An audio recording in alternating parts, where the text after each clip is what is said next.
છોરી આ તુરના દાણા બાફા, આમાં ચટણી, મીઠું, હળદર, ધાણા જીરું અને આ લીંબુનો રસ બધું મિક્સ કરવાનું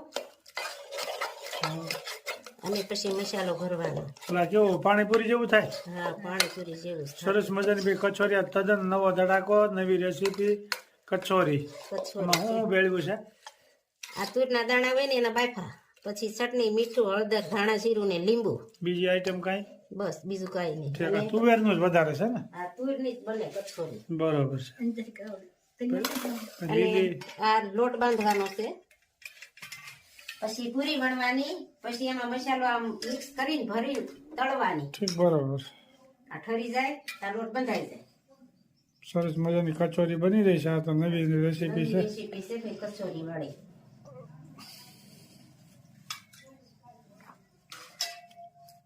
લોટ બંધાયેલો છે, જોઈ શકો છો.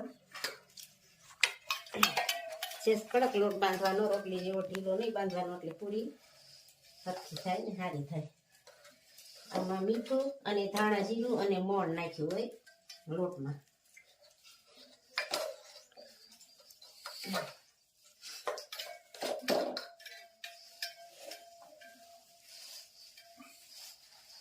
શેનો લોટ હોય?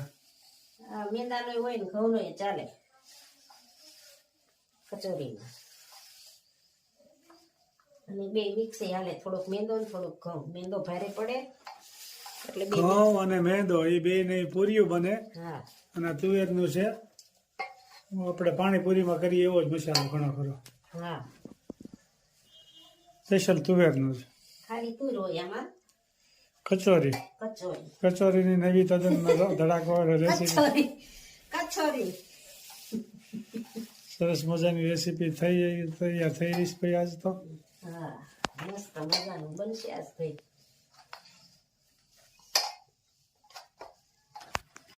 પૂરી વણાઈ ગઈ છે અને કચોરી ભરાય છે, એક શેકાઈ પણ ગઈ છે. બરોબર. કચોરી એમ ને? કચોરી તદ્દન નવી રેસીપીનો ધડાકો છે, આ જોઈ શકો છો. આમાં થોડો થોડો આમ તુવેરનો માવો ભરવાનો અને પેક કરવાનો. બરોબર. પાકીટ પેક કરે ને એમ પેક કરીને તળવાનો. બરોબર. પડીકું વાળવાનું. પડીકું વાળવાનું. અને આ મસ્ત મજાની તળાઈ ગઈ પણ હતા. બરોબર. એક નામ તૈયાર જોશે, બીજું તૈયાર થાય છે. બીજું તૈયાર થાય અને ધીમે ગેસે તળવી પડે. બરોબર. એટલે વાર લાગે થોડીક. એનો માવો છે.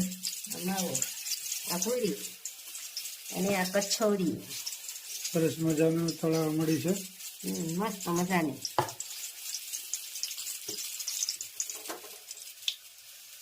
એકદમ ગ્રીન કલર રેડ ઉપર થોડીક થવા દેવાની, એટલે અંદર બધી બફાઈ જાય ને શેકાઈ જાય. મસ્ત મજાનું સરસ.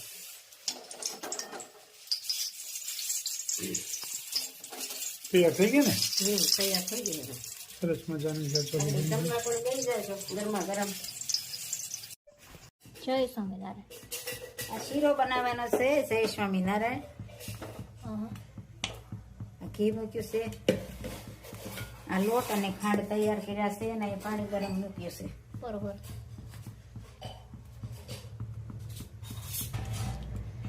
ખાંડ વાળો શીરો બનાવવાનો છે, તેજસને ભાવે છે ને. અને બદામી કલર નો થાય ત્યાં સુધી શેકાવા દેવાનો.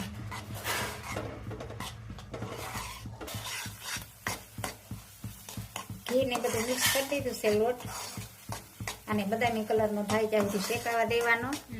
અને પછી પાણી નાખવાનું અને પછી ખાંડ નાખવાનું. બરોબર.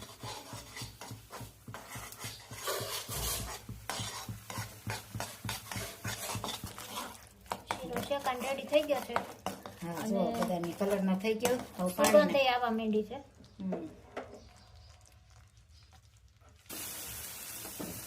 શેકાઈ જાય પછી પાણી નાખવાનું. ગરમ કરેલું પાણી. એટલે સૂકો સરસ થાય. ગરમ પાણી નાખ્યું હોય ને પછી થોડુંક પાણી ગળી જાય ને પછી ખાંડ નાખવાનું.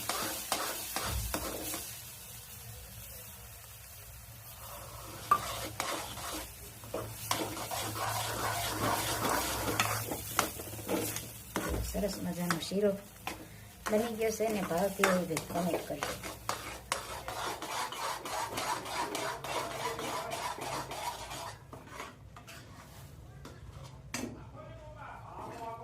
મસ્ત મજાનો શીરો તૈયાર થઈ ગયો છે. ભાવતી હોય ઈ કમેન્ટ કરજો.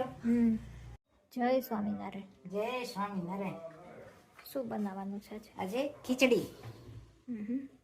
ખીચડી છે ને, તેલ અહીં મુકાઈ ગયું છે. ભાવતી હોય કોમેન્ટ કરજો.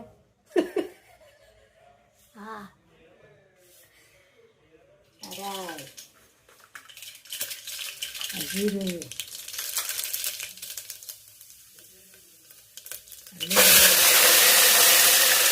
બટેકા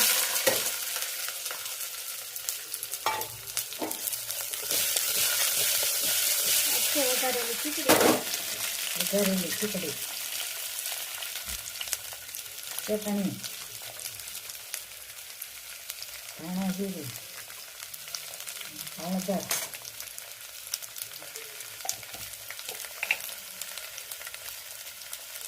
નિમક. ખીચડીનો વઘાર થઈ જશે.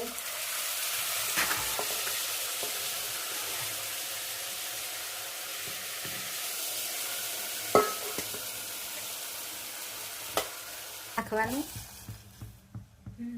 એવી ઢીલી ભાવે એવું.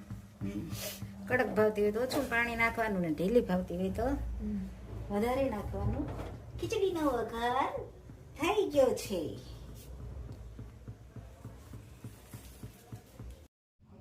જીવ તું રટણ કરી લે રાધે શ્યામ,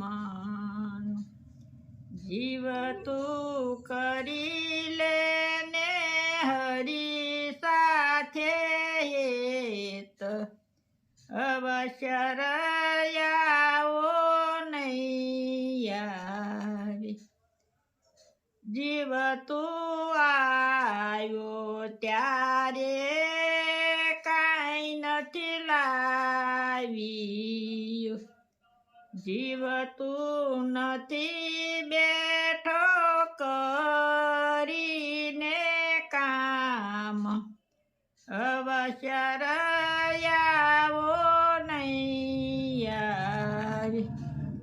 જીવ તું ખોટી માયામાં ઘૂસી ગયું, ખોટા સપના જેવું છે સંસાર, અવશ્ય રયાવો નહીં આવે. જીવ તું ગોકુળ ગામ ગયો નથી, જીવ તે નથી કર્યા પુણ્ય ને દાન, અવશ્ય રયાવો નહીં આવે.